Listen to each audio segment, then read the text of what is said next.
So, andito po tayo ngayon sa talungan dito sa Masinloc. Anong lugar to, Papa Son? Ito si Kasangga TV. Ay, Oo. sabay Subscribe kayo sa channel niya, Kasangga TV. Meron siya sa YouTube at meron din siya sa Facebook. Okay? Siya yung isa siya sa mga una kong nakilala dito sa Masinloc at isa sa mga nagtuturo sa akin sa pagpa-farm dati. At marami akong nakuha mga pointers sa kanya. Ang specialty naman niya, ang palaya. Oo, bitter kasi ito eh. Okay. So dito po tayo ngayon sa talungan ni Roman Nasin. Siya ngayon ang nagtatalong dito. Makikita nyo, daming talong. Sir naman, itong talong nyo na to, gaano karami to? Ilang puno to? Sa 170 to. 1,700 na puno. Gaano kalawak tong lupa na to? Mga ilang square meter to sa tingin mo? Kumpara mo sa palayan, mga ilang ano to, pitak?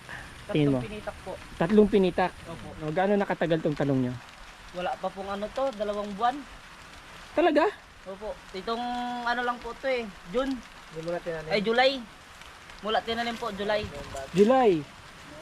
Simula sa, anong binili nyo to? Simula sa buto o simula sa seedlings? Seedlings na po. Seedlings. Gaano nakalalaki yung seedlings? Malalaki na po sir, gaganyan lang yung mga Mga ilang dahon na yon?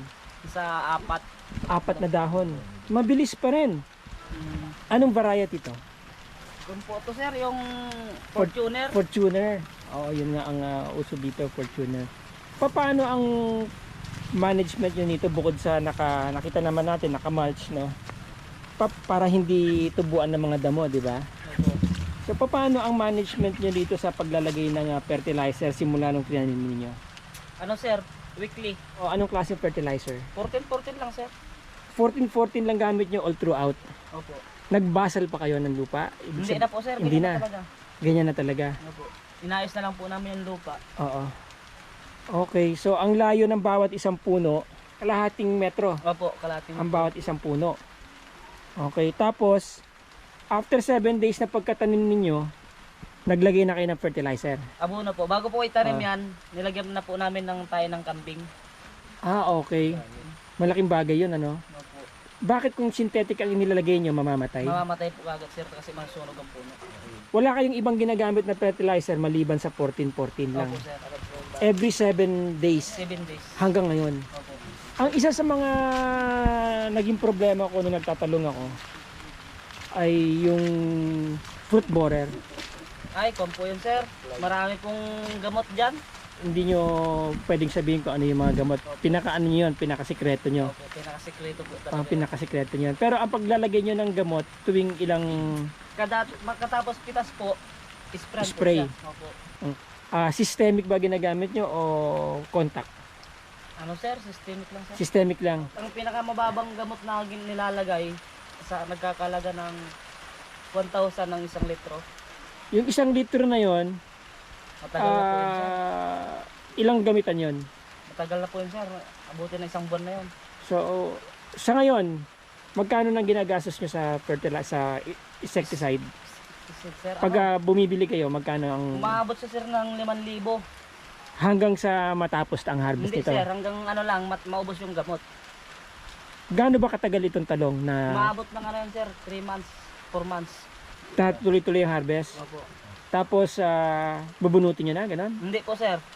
Pagka pawala na po ang bunga, pinaputol po yan. Ratuning. Opo. Niraraton nyo. Hanggang saan ang putol nyo? Hanggang sa ano sir, may pagsasangan lang siya. Okay. Tapos, i-fertilize nyo ulit. Tuloy-tuloy lang ang fertilization. Opo. Ito, mga ilang gaano katagal nyo itong Ito hanggang pakikinabangan? ano lang po sir, summer. Simula nung tinanim nyo, kailan kayo nag-harvest? 2 buwan lang. Mamumunga na po yan. Itong katapusan ng August, magda2 buwan na po. Mula tinanim. 45 days, harvest na. Opo. Depende Okay po yun, sa alaga ng ano, talong. Oh. So, yun ang pinakamabilis, no? Opo. So, nakailang harvest na kayo? 5 po. Kasi Tapos- nung unang harvest po to, 2 kilo lang.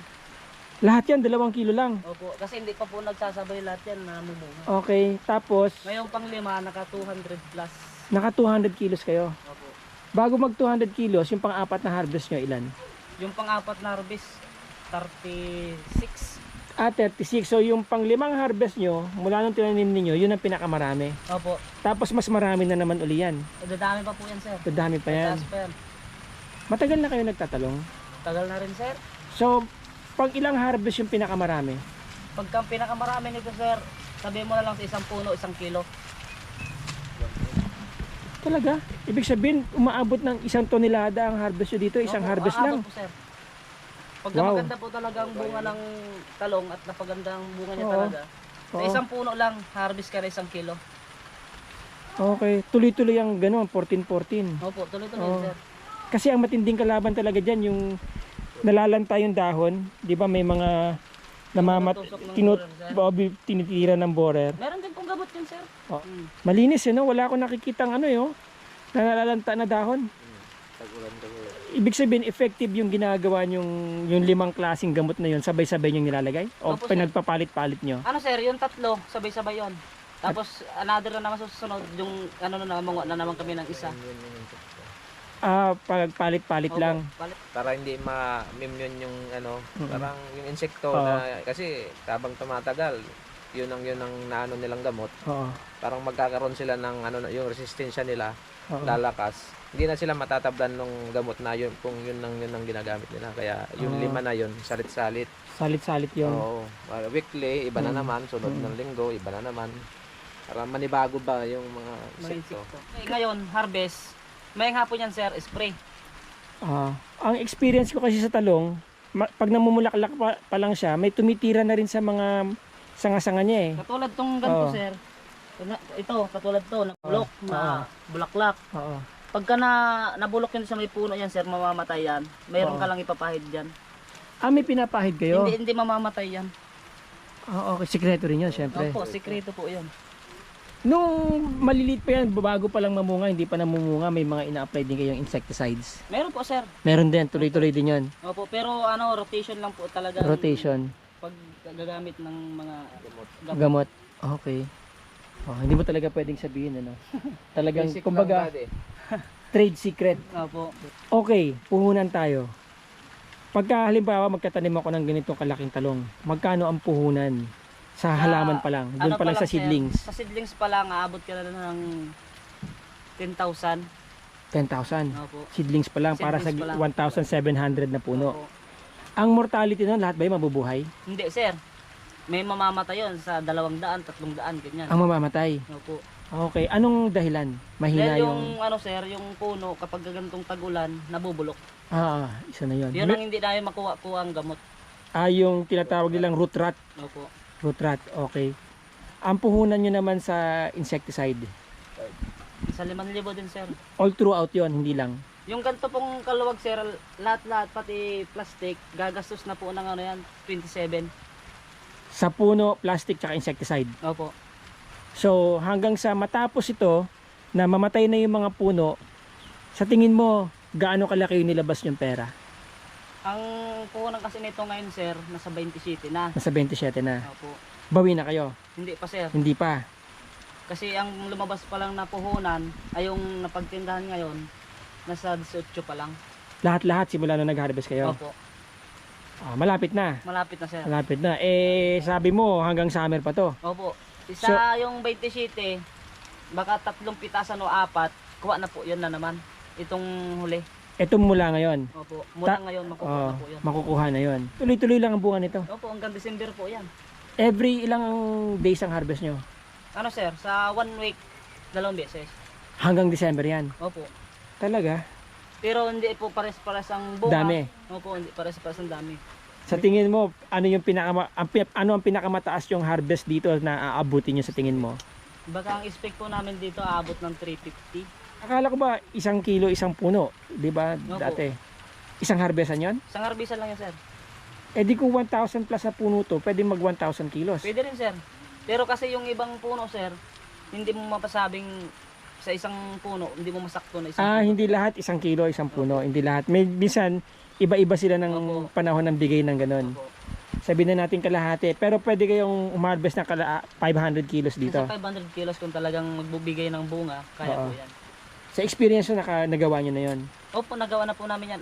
Namabot na po ng 850 kilos. Isang harvestan. isang harvestan. Ngayon, magkano ang presyo ng talong? Ang presyo po ng talong ngayon is 50 na lang po.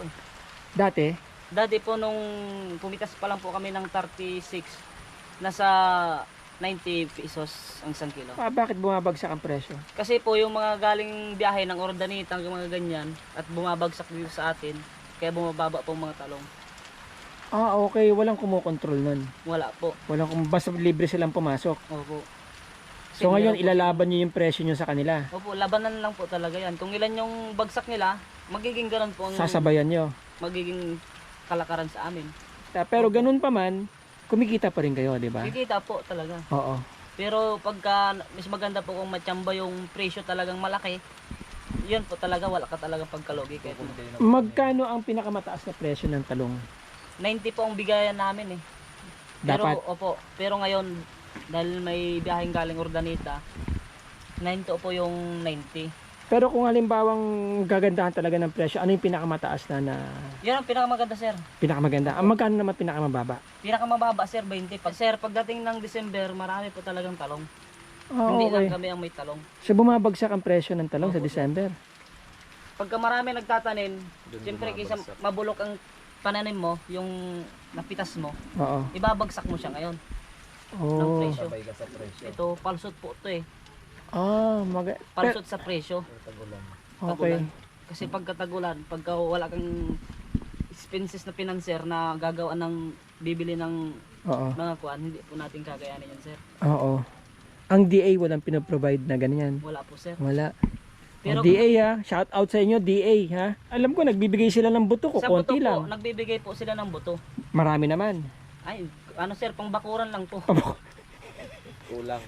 Actually, malaki ang budget ng DA natin. Para sa akin kuya, ito tama yung sinabi niya eh. Yung Oh. isang puno, kayang bumuo ng 1 kilo pag ganyan. Oh, kita niyo mo, ang dami oh. Ito ko kuya, Oh. dito tutok mo doon. Kasi Ayan, oh. isa yung size ng Oh. ano niya mga kasunod. Kasi 6 na pirasong talong lang, 1 kilo na. Kaya nga. O, di ba? Di kaya niyang mag-produce na 1 kilo sa isang puno. Sa buong harvest niyo nito, hanggang sa mamatay siya, estimate lang, magkano ang na pagbebentahan ninyo? Pinakamababa na sir ang ano, 50 mil. 50 mil mula harvest. Mababa na po yun, naawas na po yung gastos. Kita na. Kita na yon. Ibig sabihin kung gumastos kayo ng mga 30, pwede 'di ba? Wag gagastos pa kayo hanggang 30 dahil sa Opo, kaya po yan. Oo. So meron na kayong linis na 50 doon. Opo, Pinakamababa na yon. Pinakamababa na po. Hapit na yung presyo nun. Opo sir. Di kabuang kita niya Ilang kuya. ilang ano yon, ilang 1,000. buwan? Ano sir, hanggang 5 buwan po sir. Sa experience nyo, magkano pinakamalaki yung kinita nung Kasi nung nagtalungan po kami sir noon, kumita kami ng 62. itong O ganito po, kumita po kami ng 62. answer kayo, anong usapan nyo ng financer? Ano sir, awasin namin yung gastos. Tapos hati kayo. Hati po kami sa ano, kita. Okay. Dalawa po kami magtatrabaho. Oo. Nung financer. Opo. Okay. Para sa akin, maganda talagang ano, gulay kaysa Oo. sa kung kayang i-manage. Oo. Gulay. Kung meron Isa kang palay. ano, mas magandang gulay. Paano nyo binabagsak sa palengke tuwing madaling araw? Hindi po sir, meron na po kaming ano dito, Ah, buyer. pumupunta na dito? Opo. Okay. Ang daming pasunod na bulak na. So maraming salamat sir. Okay lang po sir. Ha? Salamat din At po. sana ay mapansin tayo ng DA no tungkol sa mga problema talaga ng magsasaka kasi hanggang ngayon hindi naman talaga nabibigyan pa ng solusyon, di ba? Hanggang ngayon, tignan nyo na naghihikahos pa rin tayo mga magsasaka. Yun lang naman, shout out sa inyo DA. Hindi na susolusyonan ng maayos tong ano natin, tong mga magsasakang maliliit na part po sila ng security, food security ng sambayan ng Pilipino. Ang mga magsasaka ang nagpapakain sa mga Pilipino. Kapag pinakain tayo ng mga taga-ibang bansa, yung mga taga-ibang bansa ang uunlad. Di ba? Kasi ang magsasaka kapag binigyan mo ng pera, syempre, iikot yung pera na yan dito sa economy natin eh. Bibili natin local, magtatanim local. Pag bumili tayo ng imported, yung pera natin nilalabas natin dahil bibili tayo ng dollar para makabili ng imported. Eh magkano ang dolyar ngayon? Kaya tumataas ang mga bilihin natin dahil karamihan ng mga raw materials natin imported. Ngayon kung makakapag-subsidize ang DA natin, buto, pera at saka ng mga fertilizers at insecticides, malaking bagay para sa mga magsasaka. Hindi yung bibigyan lang sila ng buto, bahala ka na magtanim. Tapos yung buto pambakuran. Kung bako. O pambakuran lang, di ba? Salamat ulit. Salamat. Salamat po na YouTube po ninyo po. Magpapasalamat po ako sa inyo nakarating kayo dito sa Yes. Santo Rosario, Masinloc, Zambales, Purok 6. Shout out Butcho Walls TV. Yes, thank you. Thank you. Subscribe for Zambales. Yes, Pride of Zambales yan. Ito, si Kasangga. Sa YouTube pala, sa Facebook, Kasangga TV siya. Pero dito sa YouTube, Daily Grind. Yan po, Daily Grind. Okay? Thank you. Yan. Sige po. Kasama ko si Sir Nasin. Ano? First name mo? Roman Nasin po. Si Sir Roman Nasin. Yan. At si Kasangga. Si Daily Grind. Yan. Papason. Subscribe, Like and share. like and share. Yes.